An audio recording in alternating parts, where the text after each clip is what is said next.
Okay, so here's the good news. Today, like literally, I don't know, 10 minutes ago, Texas lost in the SEC championship to Georgia. There you go.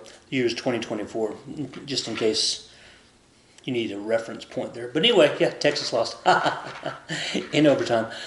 Okay, today we're looking at chapter 21 of the Muslim empires, and so we're talking about the Ottoman Empire, we're talking about the Safavids, we're talking about the Mughals, and anybody else that pops up on the screen as we go through it. So let's just get right to it, right? Yeah. Okay, so this is, Okay, so the Ottoman Empire. And I looked up, early this morning, I looked up types of Ottomans, because so like that little bitty chair, this little chair, the little thing that you put at the end of your couch, you put your feet up on, that's called an Ottoman. Lowercase o. Apparently, according to Wikipedia, there's like 19 different types of Ottomans. Okay. One's called there's a poof. A poof is like a big pillow. I don't think that counts as an Ottoman.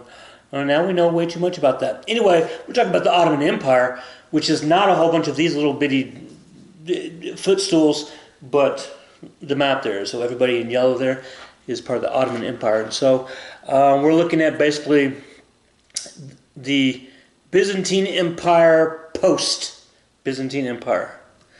Okay, so the Ottoman Empire is we're going to change religions up here. We're going to be Muslim, and so specifically Sunni. If you recall, the Sunni and the Shia. Remember, they disagreed as to who was going to take over from Muhammad, and the Sunni are the ones that believe that his friend Abu Bakr took over, and then the Shia are the ones who believe that it should be a direct line descendant relative. And so this is the Sunni. And so what are they going to do? They're going to come in and they're going to take over this area basically when the Mongols get out of there. And so we've got some dates up there. In 1299, founded by the Turks in northwest Anatolia. So we're going to see the word Anatolia. Today we call it Turkey. And now you know. Name of the country, Anatolia, Turkey. Captured the Balkans.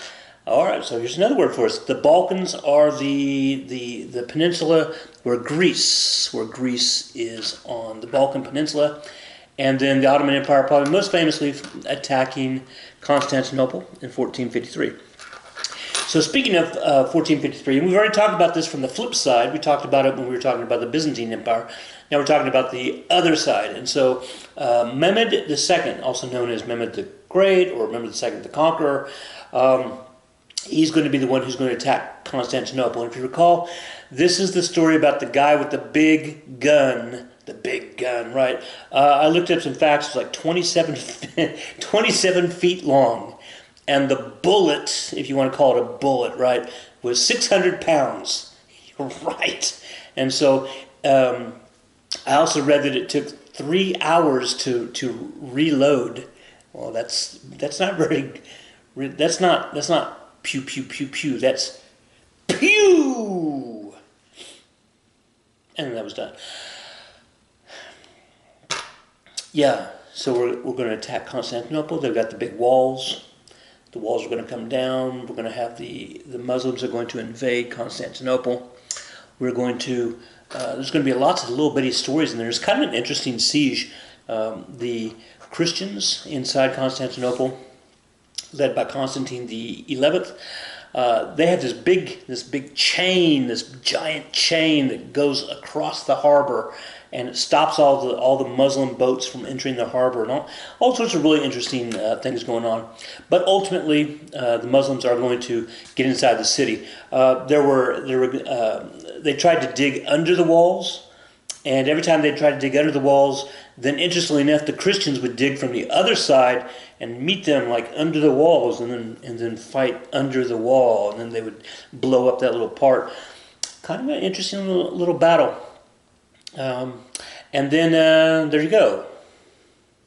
And then the city went down. A couple of interesting anecdotal stories, perhaps. There were two priests who were basically giving mass there at the very end as the Muslims were coming in, and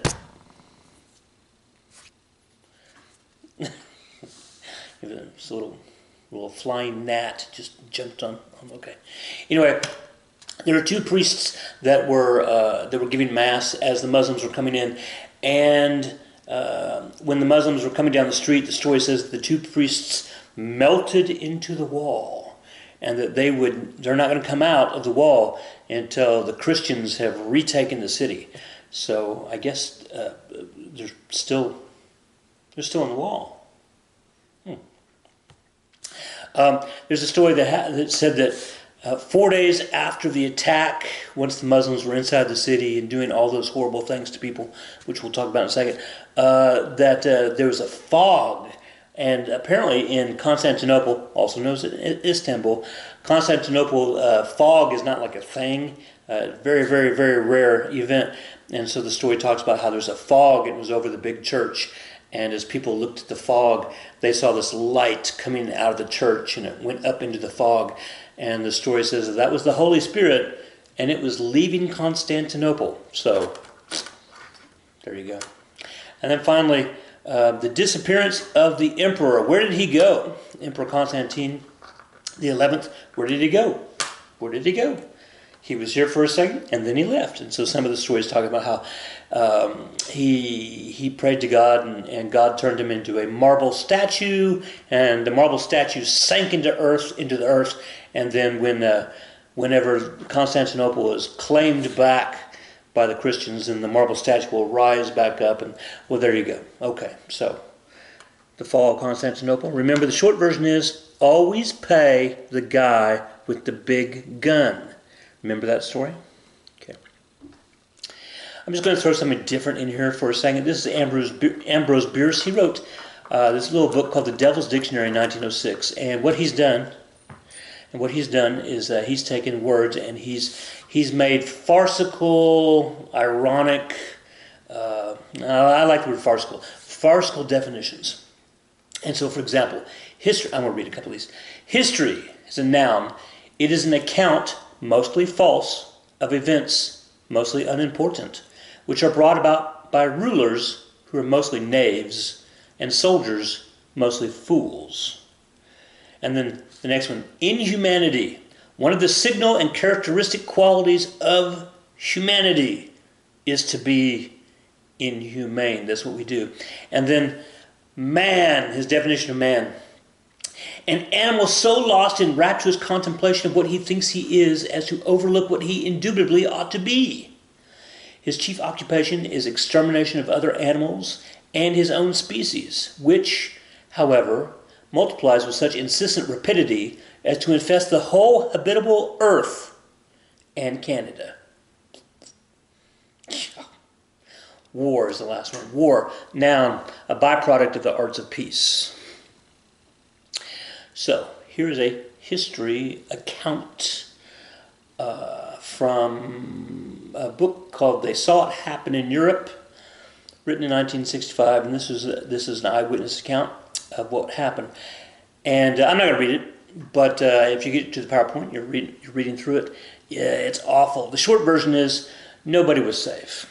The Muslims are going to claim in their versions of the events that when they went in there, there was some looting, there was some pillaging, there was some burning, but most of the Christians in there, they were captured as slaves and then sold off as slaves.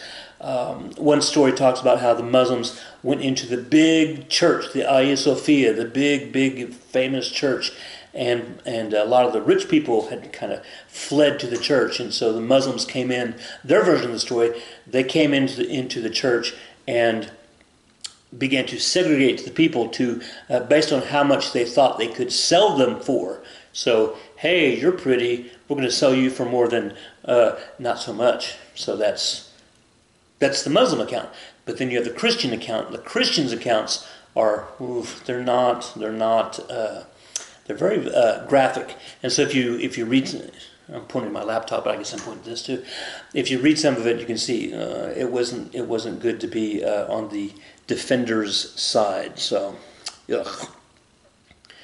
Excuse me. So the word janissary here. This is the elite guard, the bodyguard of the Sultan. And it started off in 1575 with only 20,000, only 20,000, and then they a whole bunch more.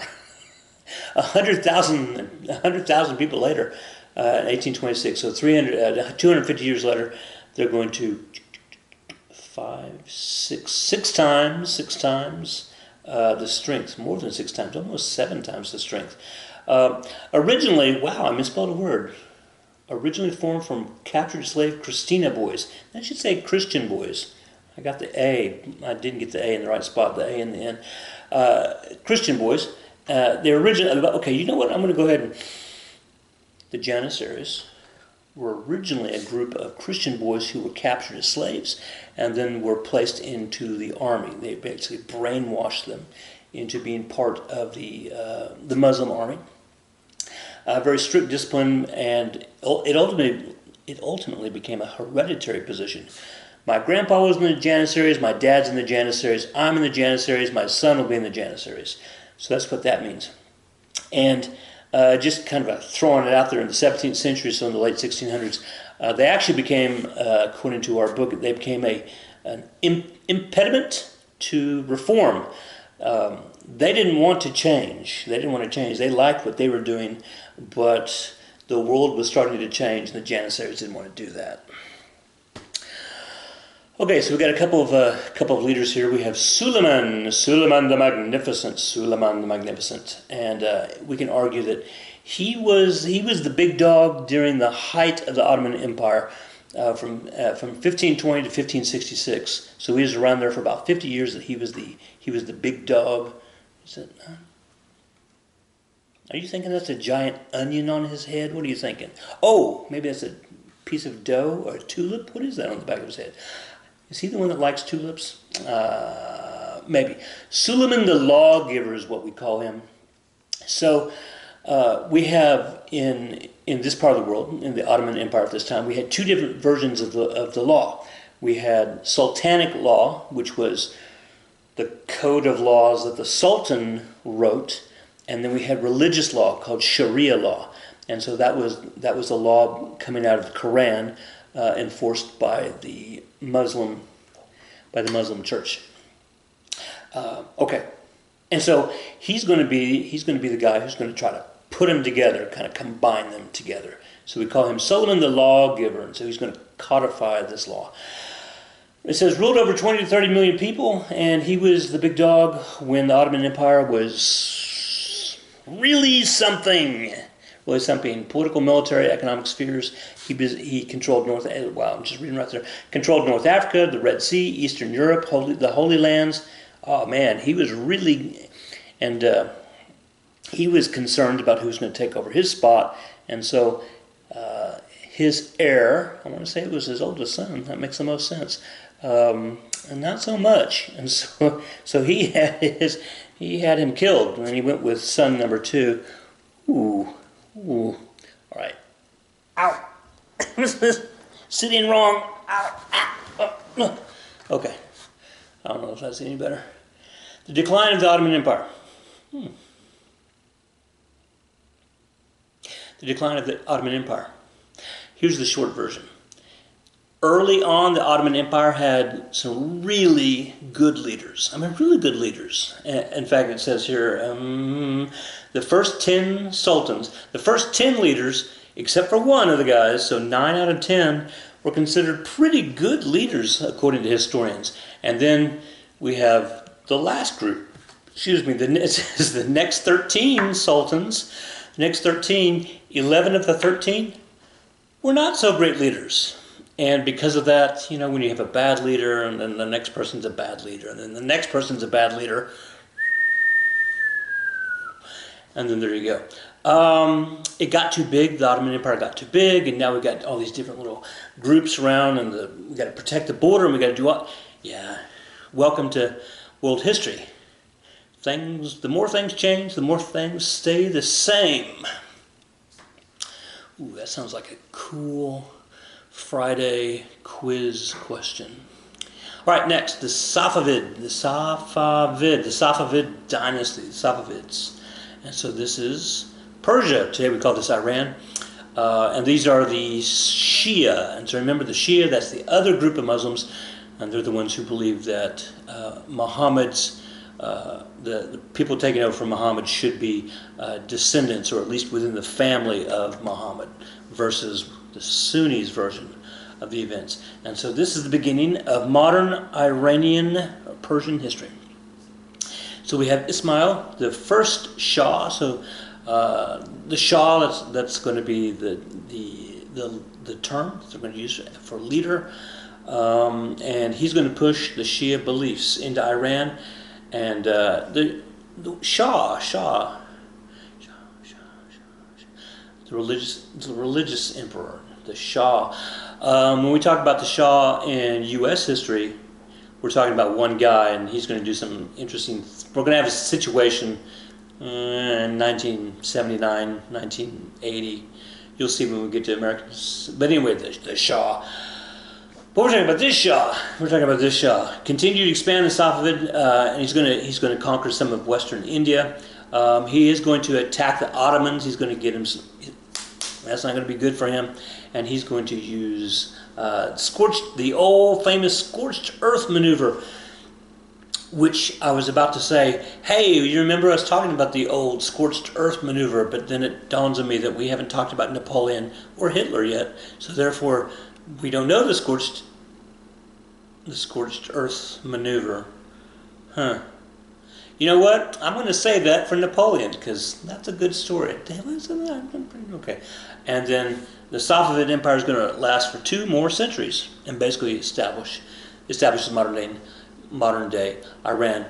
Here he is, Ismail the poet. I'm going to read just a couple of these lines. Ismail, not only was he a great religious leader, but he was a poet. He says, "My name is Shah Ismail. I am God's mystery. I am the leader of all these Godses. My mother is Fatima. My father is Ali. And I am the peer of the 12 Imams. I have recovered my father's blood from Yazid. Be sure that I am of Hadrian essence. I am the living Qadir and Jesus, son of Mary. I am the Alexander of my contemporaries." So his poem is basically saying, hey, you take all these cool historical people and you put them all together, and it's me. That's what he's saying in his poem. So that's kind of interesting how he did that. All right, our next guy up in the Safavids, we have Abbas the Great, and he's the 5th Shah. The 4th Shah, the third Shah was his grandfather, the 4th Shah was... He's the 5th Shah, and his father made some political enemies, and so what happens when you make some political enemies? Things tend to get stuck in your back. And so when things got stuck in his dad's back, then Abbas the Great is going to take over. Now, the people that stabbed his father in his back actually are the ones who put Abbas on the throne and said, hey, I know you're only 17, and so we're going to have to ask that you do what we say, because that's why we killed your dad, so we're just going to, yeah. And Abbas is like, oh, okay. And then as soon as he gets the crown, he said, no, I'm in charge. And he quickly cleaned house, and basically all the conspirators were like, oh, no, that's not how. No. And Abbas was like, no, I'm the big dog, so no. He ruled over the apex of the military, political, and economic times of the Safavid Empire. The apex means the top, like the apex. And it says he reconquered the lands of Mesopotamia, land between the rivers, Mesopotamia, India, and part of Russia. And then that last little bit, it says he went crazy. Killed one son because of a pig, and blinded 2 other sons. Do you wish to know more? Killed a son because of a pig. Do you want to know more? Okay, I want to tell you. So Abbas, he's got like 3. I think he's got like 5 sons, but his oldest son started making these overtures like, Dad, I can probably do a better job than you. I'm pretty sure I can do a better job than you.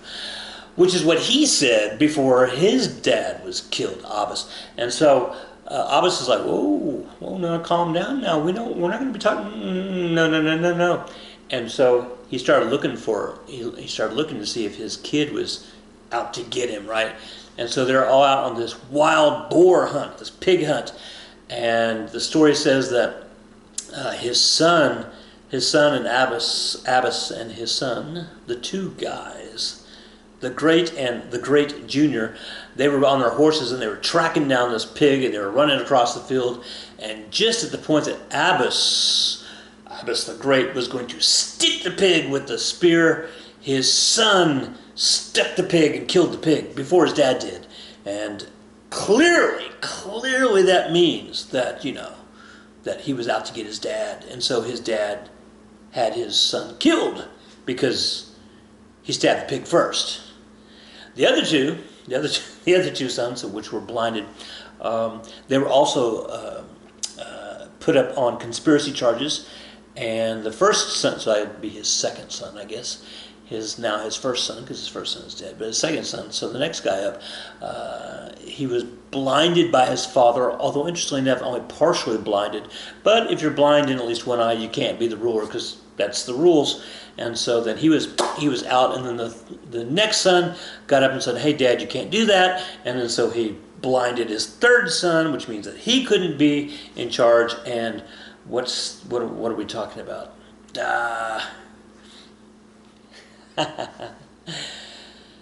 The final, this one's quick. This PowerPoint's quick. I can go slower if you would like. And everybody out there in TV land is like, no, please get on with this. Ugh! Did I tell you how Texas lost the football game? The Mughals. So this is India. And so we have Babur. The military leader Babur wants to retake his homeland in Asia, over there in Kazakhstan and Kyrgyzstan and Uzbekistan and Tajikistan and all the different stands, and he couldn't do that, so he says, man, looks like India is easier to take, so he's going to go down, and he settles for conquering India, and you can see the map there, and here's his quote: "The new year, the spring, the wine, and the beloved are joyful. Babur, make merry, for the world will not be there for you a second time." So, YOLO, that's kind of what he's saying. And then we get to Akbar the Great. So interestingly enough, the name Akbar means the Great. So if you call yourself Akbar the Great, then your name is the Great. Ooh, I kind of like the sound of that. Something to think about. Anyway, the great Akbar. Would that be like great squared? No, that's great to the great power. So it'd be more like just like 2x. It'd be too great. Akbar's too great. He's grandson of Babur, and he took over when he was 13. Akbar was not illiterate. What's the word I'm looking for? He's not illiterate. He was dyslexic, and he was really dyslexic, and so he could not read at all. He was really into religions, and so he wanted to read the Bible. He wanted to read the Quran. He wanted to read the sayings of Confucius. He wanted to read the sayings of Buddhism. He wanted to read the different Vedic books of Hinduism. He wanted to read all of those, but he couldn't.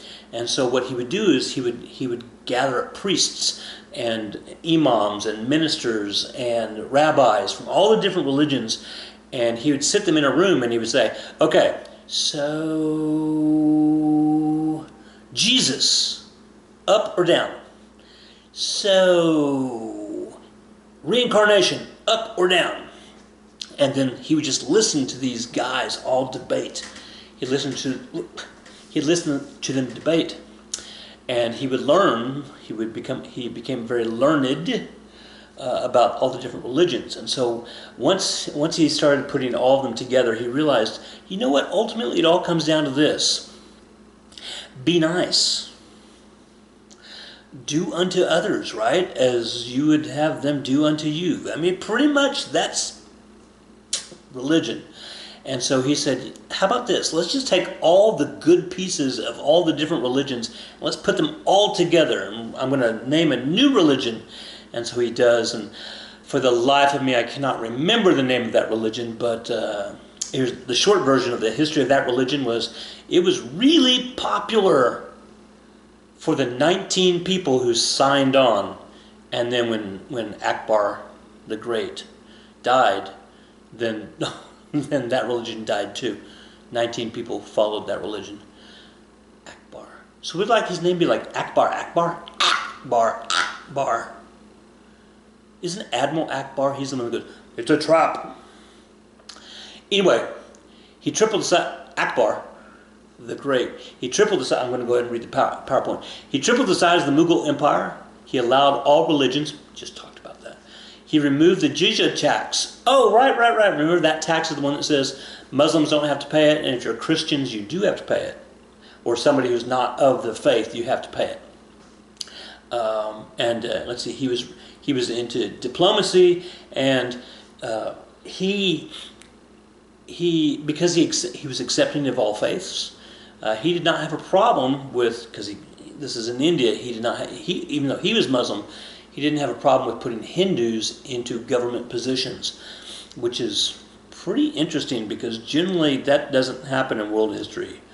You pick the people of your own religion to be part of the government, and he didn't do that. He a lot of marriage alliances, and he was big in all the holidays.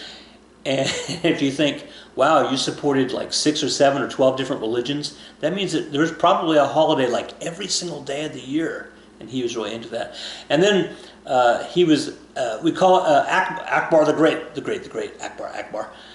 He had a 24,000 volume library. I'm only like, I would guess 21,000 books behind him. I'll get there, 21,000, yeah, maybe so.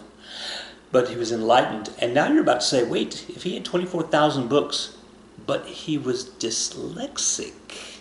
I know. Okay, we're done talking about those guys. Got a couple of slides here. Mughal architecture. Ooh. Oh.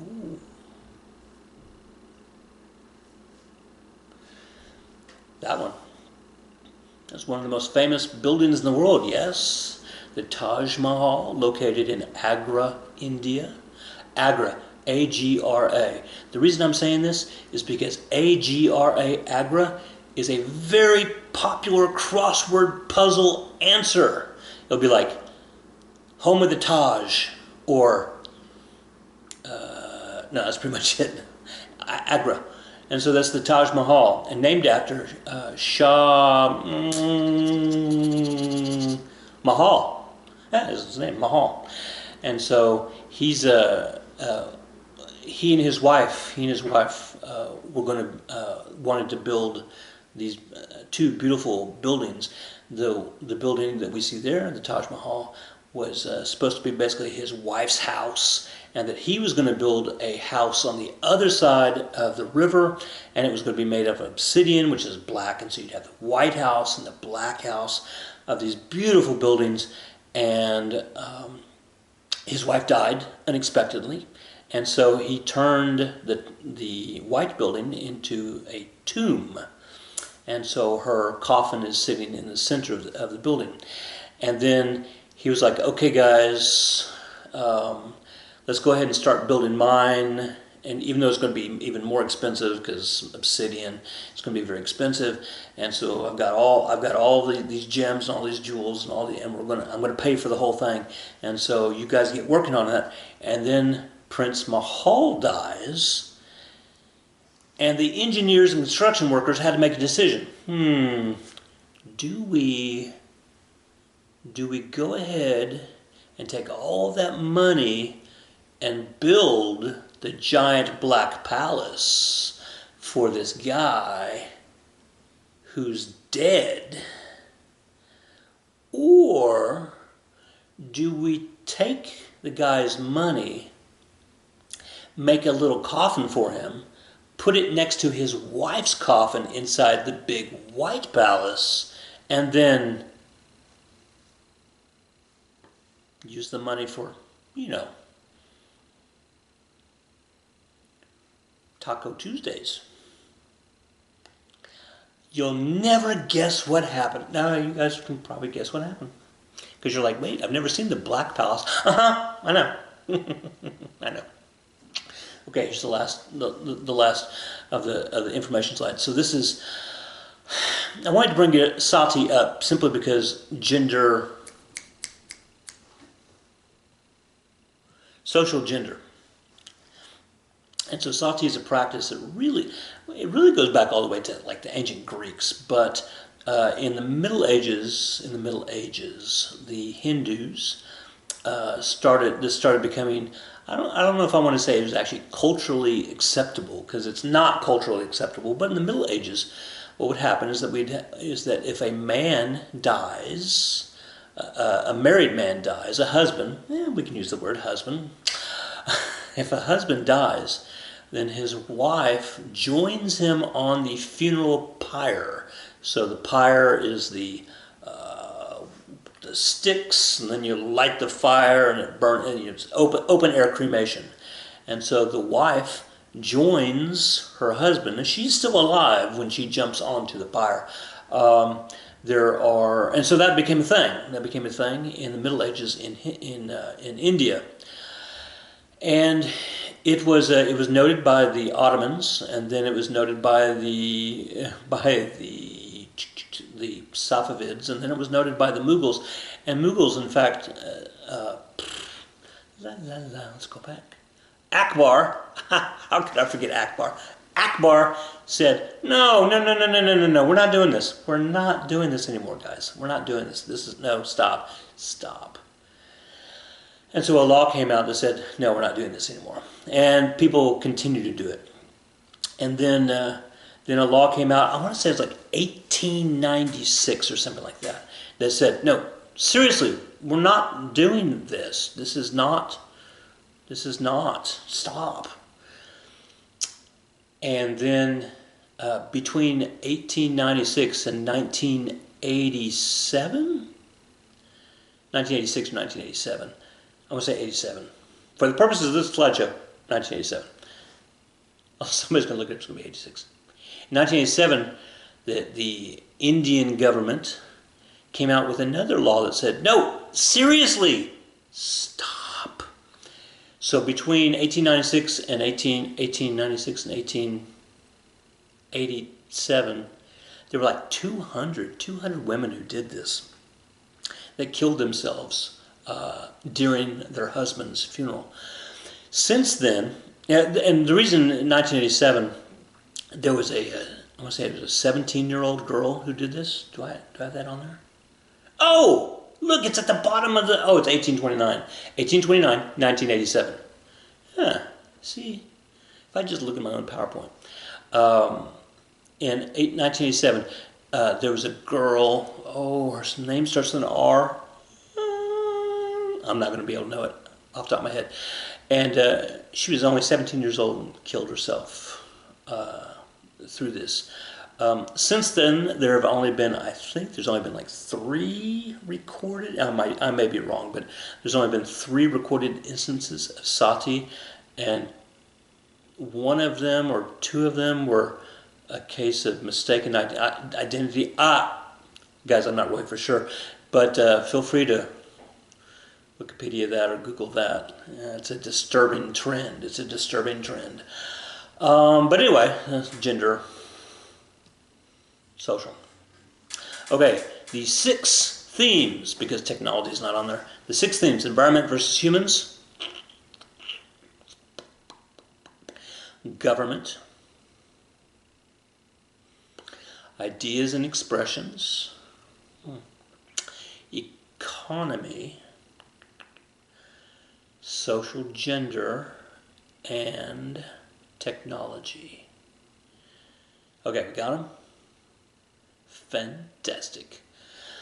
All right. Texas lost. Okay.